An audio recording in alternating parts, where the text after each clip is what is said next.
చిన్నపాటి ఉద్యోగి తప్పు చేస్తే లంచం తీసుకున్నందుకు ఏసీబీ ఎంక్వైరీ ఉంది, లేదంటే డిపార్ట్మెంటల్ ఎంక్వైరీ ఉంది.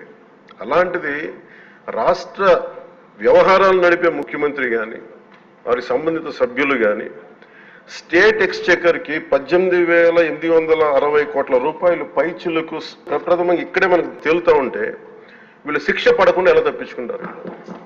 శిక్ష పడాలి. అందరూ ఇన్ని కోట్లాది మంది జీవితాలతో ఆడుకుని వీళ్ళ చేతుల్లో మటుకు ఇన్ని వేల కోట్లు, దాదాపు విష్ణుకుమార్ రాజు గారు చెప్పినట్టు 30,000 కోట్లు వెళ్ళిపోయాయి. 18,000 కోట్లు ముందస్తుగా తెలుస్తుంది కానీ ఇంకా లోతుగా చూస్తే అది చాలా పెద్ద ఇది స్కామ్, ఇది దోపిడీ.